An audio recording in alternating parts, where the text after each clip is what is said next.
Today, I want to talk about fear. We all have it, we all experience it, probably on a daily basis. The fear of being perceived, the fear of being alone, of being judged, of embarrassing ourselves, of other people finding out who we really are to the core, of people finding out that we're imposters all along and we actually have no idea what we're doing. Fear of the unknown, of making the wrong decision. We're even fearful of death, even though it's the only certain thing in our life. When you think of any babies or children in your life, you'll realize that they don't have any fear.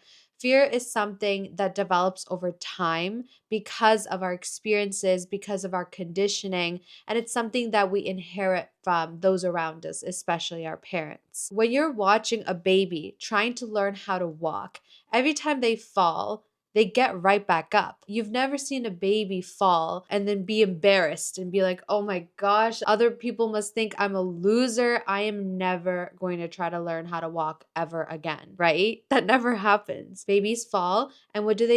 They get right back up again. And then they fall, and then they get right back up again. So babies, children, especially when they're very young, are fearless. And as we get older, we develop our ego. I think develops around age 2 or 3. We develop our ego, we develop a sense of ourselves, and we develop this fear of being perceived. Fear definitely had a purpose once in our lives, especially during like the early caveman days when we actually had predators like saber-toothed tigers. It actually benefited us from being in a herd of people and having people around us to protect us. There was always power in numbers. So it actually benefited our survival to make sure that people like us so we're not left alone. Of course, nowadays there are no saber-toothed tigers. There is no actual imminent threat that's imposing on us, that's forcing us to make sure that everyone likes us. Like, we can actually afford to have certain people dislike us, and it will not be a threat to our survival. Our brain hasn't caught on to that though. So understand that our brain is really just trying to protect us. Not only that, but our bodies and our brain are adapt to a certain level of homeostasis. What that means is we're trying to maintain a certain level of familiarity within our body. And anytime something goes out of whack,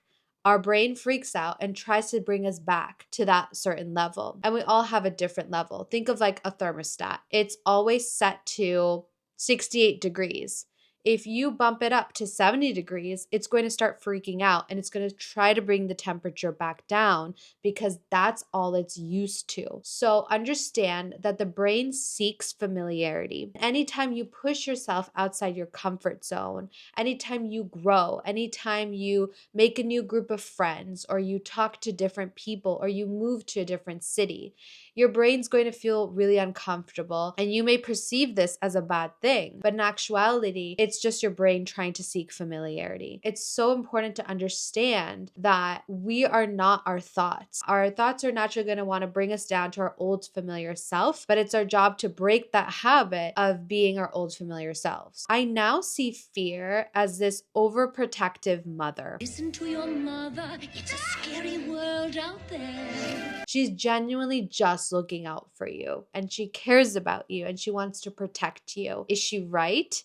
No, obviously she's not right. She's being overprotective. She's definitely projecting a lot of her fears and insecurities on you, but it's not something you should feel ashamed about. It's not something you should try to get rid of. Just understand that she's always kind of be there in the back of your head, nagging you and telling you that something's not good for you, even though you know better. So treat fear like an overprotective mother. You will never be able to get rid of your fear. It's actually a pretty good metric of our growth. It serves as a litmus test, something that we can use to gauge whether we are growing or not. It's a good sign that we're pushing the envelope. It's a sign that we are breaking out of the familiar confines of our little cocoon. So fear is something you'll never get rid of, and it's not something you should strive to get rid of. Rather, it's something that we have to over time just learn how can we live with it, but not let it take control over us. So while we're not going to be able to completely get rid of our fear, it is still really important that we learn how to overcome it. Okay, so why is it important that we are uncomfortable, that we change? Why can't we just stay the same way that we are? I mean, of course you can, and that is certainly a path that a lot of people take. Just understand that you will never reach your highest potential that way. And I think we underestimate exactly how much we're capable of. Fear hinders us from being the best version of ourselves. And I truly believe it's our moral obligation to strive to become the best version of ourselves. Why else are we here on this planet? It's so we can learn, so we can grow, so we can act in service of others. And the only way to do that is if you tackle your fears. When you tackle your fears, you develop resilience, you develop confidence. So that way you can easily handle anything that life throws your way. Because as you and I know, life can be very difficult and there's going to be so many challenges, so many tests that are going to come our way. And if we allow fear to take control over us, we're not going to have the strength that it takes to really conquer all these tests that life is going to throw our way. Anytime you let fear win over you, your world is going to get smaller and smaller. And you're going to get to a point where it's going to be even difficult for you to make conversation with other people. And I'm saying this because a lot of us are at this level where we just let the fear take control over us. Every day you let fear win, just understand that the next day you're going to let it get bigger and bigger, and you're going to get smaller and smaller. You're going to be able to do less and less things over time. So I can truly attest to this myself. When I was younger, I was so confident. I took theater class. I loved public speaking. And then some point in middle school or high school, I think, I really started caring about what other people thought about me. The fear of perception really took over me. And then I started caring about impressing other people so I can fit in, so I can have more friends. And I slowly started shrinking away from theater, from public speaking. Once I did that, then I started getting awkward in conversations. And it started getting harder for me to make connections, to make friends. Then it started getting difficult for me to make conversations with strangers. And so, as you can see, like my world just got smaller and smaller because I allowed fear to win. I want you to know that once you get to this point, all hope isn't lost. You can certainly reverse it. You can certainly get back to that childlike self of yours that doesn't give a crap of what other people think, that is powerful and is true to your authentic self. That is certainly possible. Okay, so how do we get there? First and foremost, understand that failure is part of success. I know you've probably heard this so many times, but a lot of us are afraid of failure because we think it's going to broadcast our vulnerabilities, our weaknesses. But failure is something that every single person on this planet experiences. And in fact, those who are successful have the most failures. It's not the failure in and of itself that's going to hold you back. It's how you respond to it. So those who are very successful fail all the time. Instead of letting that failure define them, what they do is they learn from it. And they don't take it personally and they get right back to it. Some people experience failure and they let it take them out for months and months and years, and they just like let it consume them. Understand that this is all just a game that the ego is playing. The ego is that version of you that is very much me, and takes things very personally. But once you start to learn that failure has nothing to do with your worth, with your value, it's something that's very much out of your control. And it's actually a great learning moment. Failure is just another metric. It's something you can use to learn, and you apply it and then you try again. Going back to that baby analogy, if babies had a fear of perception, if they fell and everyone saw them fall and they felt embarrassed and they took it personally, and then they make this whole story that, oh my gosh, I was never meant to walk. I'm never going to walk like that other baby does. Maybe walking was just like never in my destiny. Like maybe it just wasn't for me. I need to just like give up and I'm just going to crawl. Like I'm not going to walk. Like that would be really absurd, right? And that's essentially what we do as adults. We take things so personally. We make this big story in our heads about it and we let it define us. but it's something that you need to learn to detach from. I think social media does a great job of concealing failure because often what we see are these quote unquote overnight successes. Like we'll see people making it, right? We never really see like all the hard work they're putting in, all the times they're failing, because no one posts about their failures.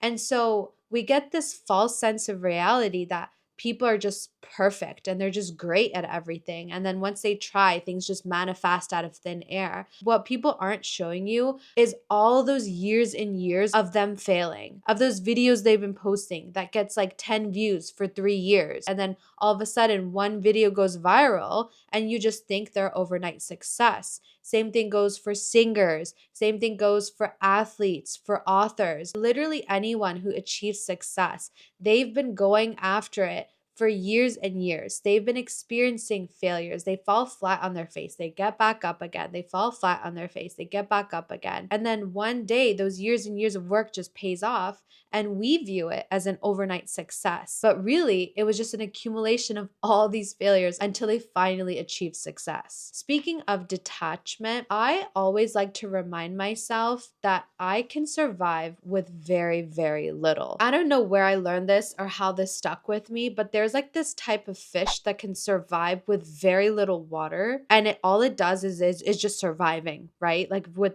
the tiniest bit of water. And I picture myself like that. I can survive just about anything, right? Human beings, we can survive with very little, and we're actually very adaptable, more than we think. Knowing that you can survive just about any hardship that comes your way is going to give you such a safety net that you can tackle anything that life throws at you. To me, detachment means that I'm not clinging on to something with everything I have. I know that if it's taken away from me, that I will still be okay. If my job gets taken away, if my loved ones get taken away, anything in this life, I'm not clinging on to it for dear life. Because when you cling on to things, you're going to develop a lot of fear of losing that thing, because you've put in your value and your worth into that thing, when really none of your value or worth comes from anything outside of you. The moment you put your worth into something external,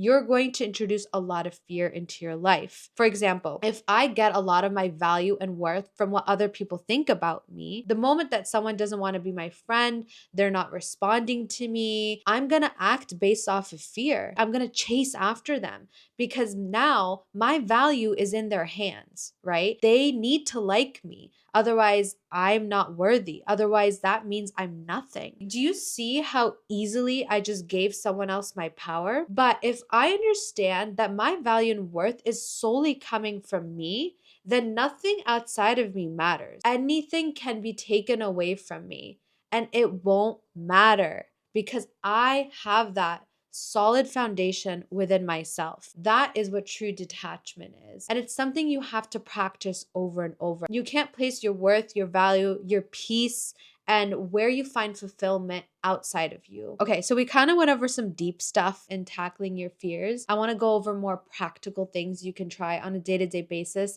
that personally have really, really helped me. First and foremost, understanding that the same physical signs that are elicited when you're experiencing fear also come out when you're experiencing excitement. So this is really helpful, especially things that are based off of performance, like public speaking, or even if you have a job that involves a lot of handwork. Like this is really, really helpful for me because I work in dermatology. I'm doing a lot of procedures. So anytime before I do anything that's performance based, what can happen is you experience fear. Your heart beats faster. Your palms get sweaty. You might even feel a bit queasy or nauseous. Understand that all those same things also get elicited when you're excited. Instead of being consumed by fear, what I tell myself is, oh my gosh, I'm so excited for this. I'm so excited for this social event. I get this feeling a lot, especially like if I have a big social event that I'm going to and I'm showing up all by myself, like party of one, let's do this. I tell myself that, wow, I'm just so excited. I'm just so excited for this event. I'm like really looking forward to it. It's gonna be so fun. And literally in an instant, your fear goes away. So it's about labeling these like physiological signs that we have. We don't always have to assume they're fear-based, right? They can have different meanings to them. It could be excitement. It could be coming from a place of care and love. Like, oh, I'm feeling really nervous because I really love this person. I'm getting these nerves because I really love about the topic that I am speaking about. And I hope I can convey my message because I really care about this.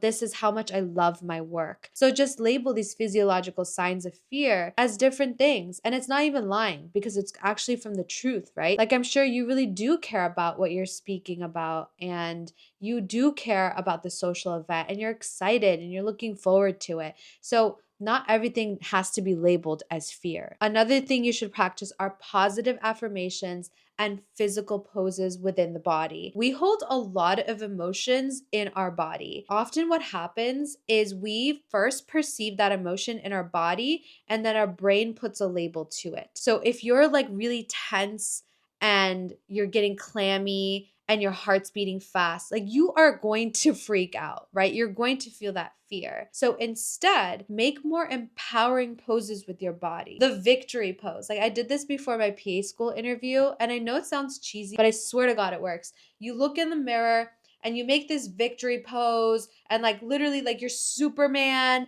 and like, I don't know, some people even beat their chest and they say like really positive things about themselves, like, I am smart, I am capable, I am worthy of love. And like, I'm going to kill this interview. I'm going to have this great conversation with someone that I'm nervous to talk to. Make these really powerful poses with your body, so that way your mind is going to catch up with it, and it's going to be like, you know what? Hell yeah. Practice, practice, practice. No one's going to come right off the bat super confident and, just come off super charismatic.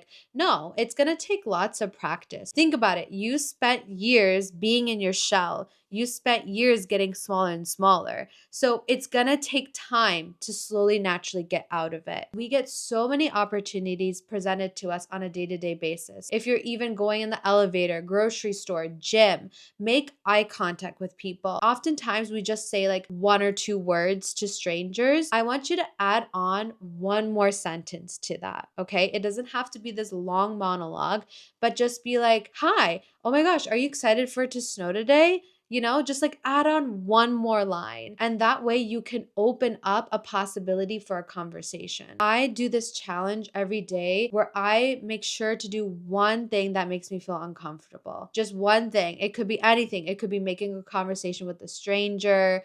It could be, going out to a coffee shop and wearing like a different outfit that I normally don't wear. Just anything that pushes you outside your comfort zone. And you'll realize that the same way that you let fear take control over you, anytime you break those fears, it's going to get easier and easier. It's like a muscle. It's something you practice over time. One thing that I started a couple months ago are improv classes. They exist everywhere. You can easily find one near you. Sign up for an improv class. It's been such a game changer. I literally feel like I'm getting more and more comfortable within my own body. I'm feeling like my middle school self that was so into theater and public speaking. And I'm breaking those fears of perception, because in improv class, you're literally doing the craziest, most absurd things, like rolling on the floor and just being so weird, and no one judges you. It's a completely safe space to practice allowing your weirdness to come out. Another practice you can do is visualize. Oftentimes, we develop fear and we get into our heads because we keep imagining something really terrible is going to happen. We imagine like this worst case scenario, and that has another name for it. It's called anxiety. Instead of imagining the worst case scenario, why don't you practice imagining the best case scenario? So anytime you have something that's causing a lot of fear, that's causing a lot of anxiety, instead of thinking of everything going wrong, think of everything going the right way. And there are a lot of successful people that practice this. I'm pretty sure